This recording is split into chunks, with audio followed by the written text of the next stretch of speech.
2024 ఎన్నికల ముందు ప్రభుత్వ ఉద్యోగుల్ని చంద్రబాబు నాయుడు గారు కానీ పవన్ కళ్యాణ్ గారు కానీ ఎంతగా రెచ్చగొట్టి మా ప్రభుత్వం కనుక వస్తే మీకు అనేక విధమైనటువంటి మేలు చేస్తామని వారికి రావాల్సినటువంటి ఫైనాన్షియల్ బెనిఫిట్స్ అన్నీ కూడా వారందరికీ కూడా ఎన్ని అబద్ధాలు మోసాలు చెప్పాలో అన్నీ చెప్పి వారిని నమ్మించి వంచి ఈరోజు అధికారంలోకి వచ్చిన తర్వాత వారిని మోసం చేసినట్టుగా ఏ వర్గాన్ని కూడా మోసం చేయలేదనిపిస్తుంది.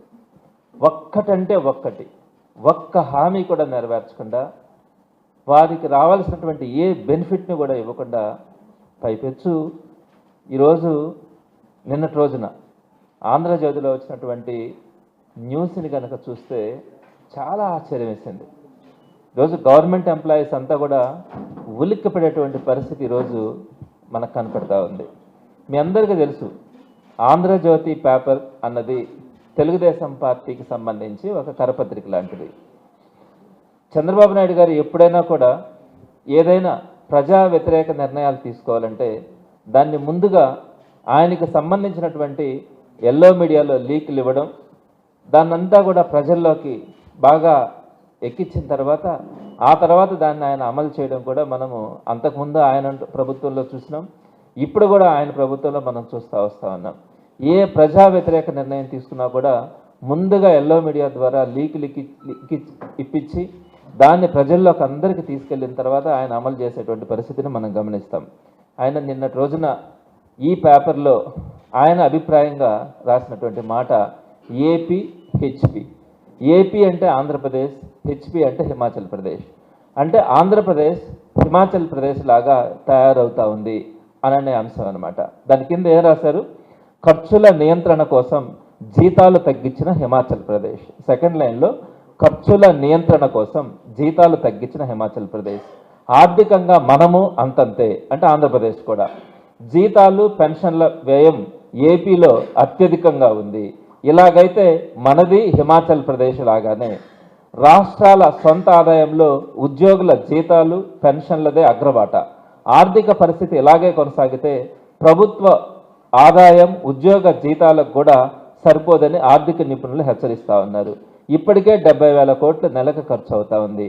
కాబట్టి మనం మిగిలిన కొన్ని రాష్ట్రాల్లాగా మనం కూడా ఇబ్బందులు పడుతూ ఉన్నాం. హిమాచల్ ప్రదేశ్లో జీతాలు తగ్గిస్తామని చెప్పి వాళ్ళు ప్రకటించారు. కాబట్టి ఆంధ్రప్రదేశ్లో కూడా అదే పరిస్థితిలో రాబోయే రోజుల్లో ముందుకెళ్లే పరిస్థితి ఉంటుందని చెప్పి నిన్నటి రోజున ఈ పత్రిక చదివిన తర్వాత చంద్రబాబు నాయుడు గారు ఎంత కుట్ర చేస్తూ ఉన్నారో ప్రభుత్వ ఉద్యోగుల మీద అన్నది అర్థమవుతా ఉంది. ప్రభుత్వ ఉద్యోగులు పాపం చాలా ఆశ మీద ఉన్నారు. కొత్త ప్రభుత్వం వచ్చిన తర్వాత గత ప్రభుత్వం వైఎస్ఆర్సీపీ ప్రభుత్వం జగన్మోహన్ రెడ్డి గారు రాగానే ఐఆర్ 27% మొట్టమొదటి క్యాబినెట్లోనే ఇచ్చారు. మొట్టమొదటి నెల నుంచి కూడా దాన్ని ఇంప్లిమెంట్ చేసినటువంటి పరిస్థితి. అలానే కోవిడ్ టైంలో కూడా ఇంచుమించుగా 2 సంవత్సరాలు మనకు కష్టాలున్న 1వ తేదీ టెన్షన్గా నో వర్క్ అయినా కూడా జీతాలు ఇచ్చినటువంటి పరిస్థితి. అన్ని కష్టాల్లో కూడా 23% పిఆర్సీ ఇచ్చినటువంటి పరిస్థితి. ఉద్యోగులకు కానీ ఉపాధ్యాయులకు కానీ అనేకమైనటువంటి ప్రమోషన్స్, ప్రతి రంగంలో కూడా ప్రమోషన్స్. ఈ విధంగా ఇచ్చినటువంటి ఘనత ఆ రోజు వైఎస్ఆర్సీపీది అయితే అంతకంటే మంచి జరుగుతుంది అని చెప్పి ఈ టీడీపీ ప్రభుత్వాన్ని నమ్ముకుంటే 2 సంవత్సరాలు అయింది. ఈ రోజుకి ప్రభుత్వం వచ్చి సుమారుగా ఏ ఒక్కటి కూడా మంచి జరిగేటువంటి పరిస్థితి లేదు. అత్యంత దారుణమైనటువంటి పరిస్థితిలో ఉన్నాం. వాడు ఇచ్చినటువంటి మేనిఫెస్టో ఏదైతే తెలుగుదేశం పార్టీ ఒక మేనిఫెస్టో ఇచ్చిందో ఈ మేనిఫెస్టోని ప్రజలందరూ కూడా నమ్మారు. ఎందుకంటే బీజేపీ, పవన్ కళ్యాణ్, చంద్రబాబు వీరు ముగ్గురు కలిసి ఇచ్చినటువంటి ఈ మేనిఫెస్టోని తప్పకుండా అమలు చేస్తారు అనే ఆశతో ముందుకు రావడం కూడా జరిగింది. ఒక మేనిఫెస్టో ఇచ్చిన తర్వాత ప్రజలకు ఒక నమ్మకం కలిగించినటువంటి వైఎస్ఆర్సీపీ ప్రభుత్వం తర్వాత ఈ టీడీపీ ప్రభుత్వం ఇచ్చినటువంటి మేనిఫెస్టోని కూడా 3 పార్టీలు కలిపి ఇచ్చినందువల్ల తప్పకుండా న్యాయం జరుగుతుందని ఆశించారు. దీంట్లో ఏమని రాస్తున్నారు? ఉద్యోగులకు సంబంధించి సిపిఎస్, జిపిఎస్ విధానాన్ని సమీక్షించి ఆమోదయోగ్యమైన పరిష్కారానికి కృషి చేస్తాం. అంటే ఓపీఎస్ని తీసుకురావడానికి దానికి దగ్గరగా ఈ సిపిఎస్ కానీ జిపిఎస్ కానీ ఈ రెండింటిని కూడా కాకుండా ఓపీఎస్కి దగ్గరగా తీసుకొని వస్తామని చెప్పడం కూడా జరిగింది. అలానే ఉద్యోగులకి మెరుగైన పిఆర్సీని అమలు చేస్తామని చెప్పారు. 2వ పాయింట్గా పిఆర్సీ విషయంకి వచ్చేటప్పటికి 2023 ఆగస్టు 1వ తారీఖున గత పిఆర్సీ టర్మ్ కూడా ముగిసింది. ఆగస్టు 1వ తారీఖు నుంచి కొత్త పిఆర్సీ వేయాల్సినటువంటి పరిస్థితి. ఈ రోజుకి సుమారుగా 3 సంవత్సరాలు పూర్తి అవుతా ఉంది పిఆర్సీ గడువు పూర్తయి కూడా. జనరల్గా ఎక్కడ కూడా పిఆర్సీకి ఇంత టైం గడిచినప్పుడు కనీసం కమిషన్ వేసి ఈ వరకు ఆ ప్రాసెస్ను పూర్తి చేయాల్సినటువంటి పరిస్థితి. 3 సంవత్సరాల టైం అయినా కూడా కనీసం పిఆర్సీ కమిషన్ కూడా వేయనటువంటి పరిస్థితి ఆంధ్ర రాష్ట్రంలో కూడా గతంలో ఎప్పుడు జరగల, ఏ రాష్ట్రంలో కూడా ఎప్పుడు కూడా ఇప్పటి వరకు జరగనటువంటి పరిస్థితి. ఇప్పటిదాకా పిఆర్సీ కమిషన్ కూడా వేయాల. జగన్మోహన్ రెడ్డి గారు వేసినటువంటి పిఆర్సీ కమిషన్ చేత రాజీనామా కూడా చేయించినారు. వీరు కొత్త కమిషన్ కూడా వేయనటువంటి పరిస్థితి. అలానే రాష్ట్రంలో వెంటనే ప్రభుత్వం వచ్చిన వెంటనే మంచి ఐఆర్ని ప్రకటిస్తామని చెప్పారు. నేను ఇందాక చెప్పాను 3 సంవత్సరాలు పిఆర్సీ గడువు పూర్తి అవుతా ఉంది. 3 సంవత్సరాలు అయినా కూడా ఇప్పటిదాకా ఐఆర్ని ఇవ్వనటువంటిది ఏ ప్రభుత్వం కూడా ఐఆర్ని ఇవ్వకుండా లేదు. గత ప్రభుత్వాలన్నీ కూడా ఇంత ఒక 1 year లోపలనే ఐఆర్ని ఇచ్చినటువంటి పరిస్థితిలో ఇప్పుడు ఇంచుమించుగా 3 సంవత్సరాలు అవుతా ఉంది. ఈ ప్రభుత్వం వచ్చి 2 సంవత్సరాలు అవుతా ఉంది. ఇప్పటి వరకు ఐఆర్ ఊసే కనపడట్లా. ఆ ఐఆర్ పిఆర్సీ గురించి అడుగుతామని చెప్పి ఈరోజు ఆ న్యూస్ రావడం కూడా జరిగింది. అలానే తక్కువ జీతాలు పొందే అవుట్సోర్సింగ్ కాంట్రాక్ట్ ఉద్యోగులందరికీ ప్రభుత్వ పథకాల వర్తింపని, వాలంటీర్లకు గౌరవ వేతనం 5,000 నుంచి 10,000కు పెంచుతామని, అంగన్వాడీ కార్యకర్తలకి గ్రాట్యుటీ ఇస్తామని, ఆశా వర్కర్లకి కనీస వేతనం పెంచుతామని చెప్పి ఇలా అనేకమైనటువంటి హామీల్ని ఈ మేనిఫెస్టోలో ఇచ్చి ఒక్కటి కూడా నెరవేర్చినటువంటి ప్రభుత్వం ఏదైనా ఉంది అంటే ఈ టీడీపీ ప్రభుత్వమే. పైపెచ్చు బకాయిలు కూడా చెల్లిస్తామని చెప్పి దీంట్లో మెన్షన్ చేస్తారు. మీ ప్రభుత్వం వచ్చేటప్పటికి సుమారుగా 20,000 కోట్ల బకాయిలు ఉంటే ఈ రోజుకి మీ ప్రభుత్వం వచ్చిన తర్వాత అవి చెల్లించకపోగా వారి బకాయిలు పెరిగి 35,000 కోట్ల రూపాయలు ఈరోజు బకాయిల్ని మీరు పెట్టినటువంటి పరిస్థితి కనపడతా ఉంది. ఆ విధంగా మీరు మేనిఫెస్టోలో చెప్పింది కానీ సాధారణంగా ఉద్యోగులకు రావాల్సినటువంటి హక్కుల ద్వారా కలిగేటువంటి ప్రయోజనాలు కానీ ఏ ఒక్కటి కూడా ఈ రోజుకి మీరు నెరవేర్చకుండా ఈరోజు ప్రభుత్వ ఉద్యోగుల్ని మోసం చేసినటువంటి పరిస్థితి మీకు కనపడతా ఉంది.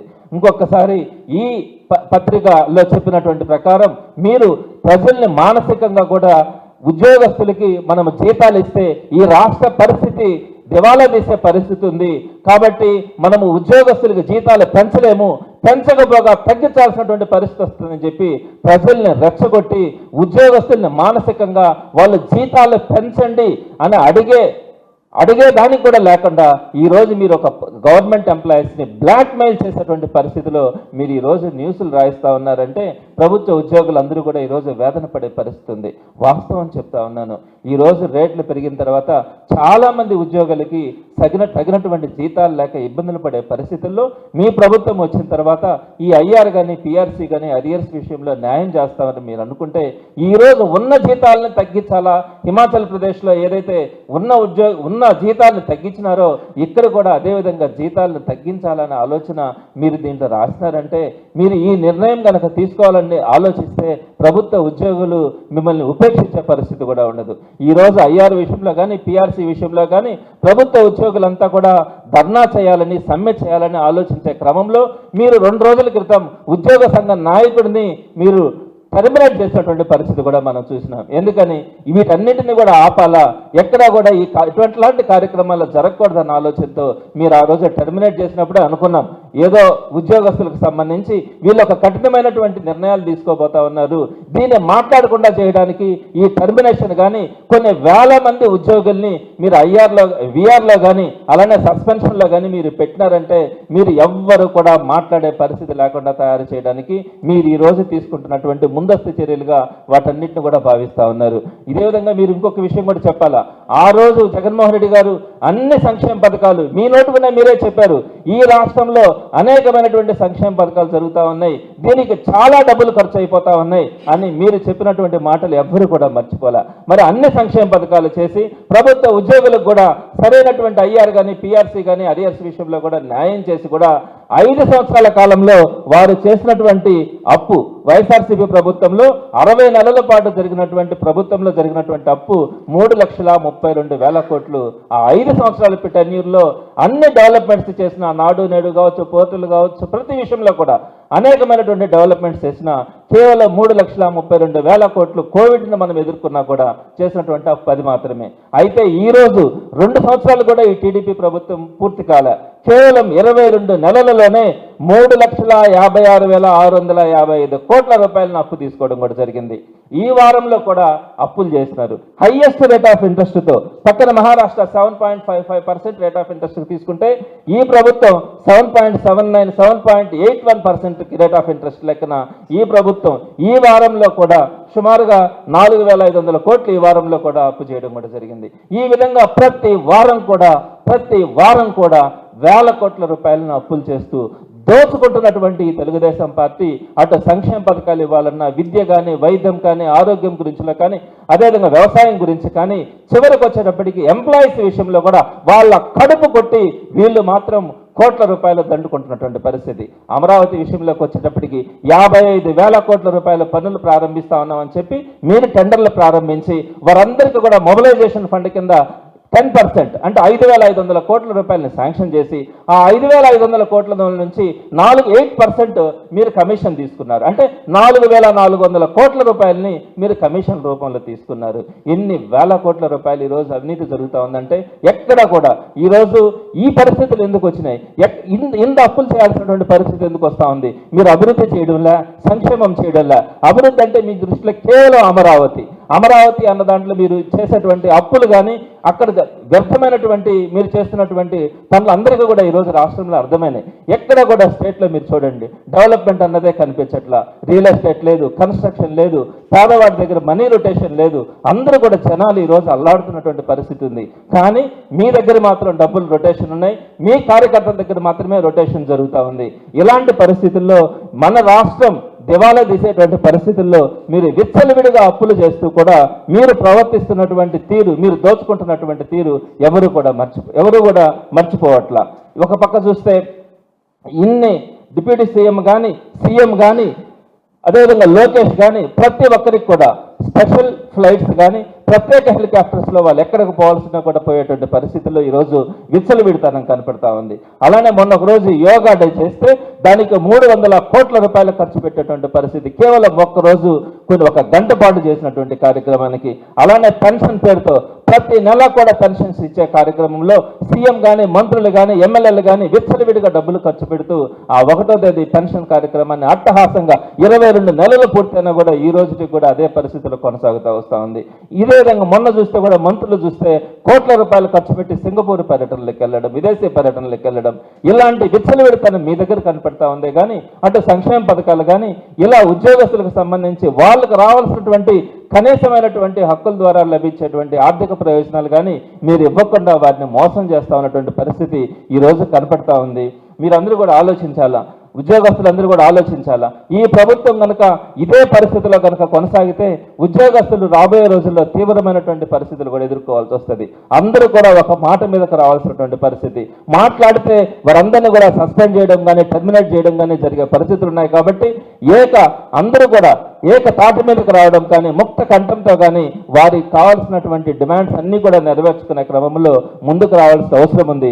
వైఎస్ఆర్సీపీ తప్పకుండా కూడా జగన్మోహన్ రెడ్డి గారు ఇప్పటికే అనేక సందర్భాల్లో కూడా చెప్పడం జరిగింది, మనం రాబోయే రోజుల్లో ఉద్యోగులకు కానీ, ఉపాధ్యాయులకు కానీ, కార్మికులు కానీ వీరందరికీ కూడా తగినటువంటి న్యాయం జరిగేలాగా రాబోయే ప్రభుత్వంలో వైఎస్ఆర్సీపీ వారికి అండగా ఉంటుందని కూడా తెలియజేయడం జరిగింది.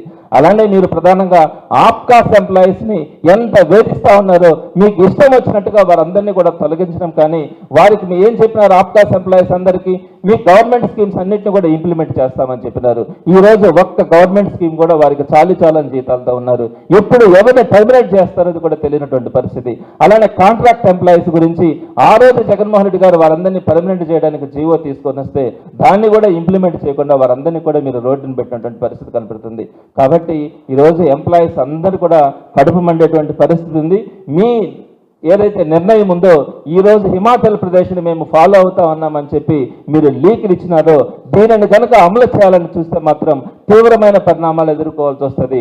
అదేవిధంగా ఏదైతే ఎంప్లాయీస్కి ఇమీడియట్గా ఐఆర్ని ఇవ్వడం కానీ, మీరు చెప్పినటువంటి 30% ఐఆర్ని ఇవ్వడం కానీ, పిఆర్సీ కమిషన్ని వెంటనే వేయడం కానీ, అలానే వాళ్ళకి రావాల్సినటువంటి అరియర్స్ని విడుదల చేయడం కానీ, ఇవన్నీ కనుక చేయకపోతే రాబోయే రోజుల్లో ఉద్యోగుల పక్షాన వైఎస్ఆర్సీపీ పోరాటం చేయడం జరుగుతుంది. తప్పకుండా ఈ ప్రభుత్వాన్ని నిలబేయడం కూడా జరుగుతుందని తెలియజేస్తా ఉన్నాను.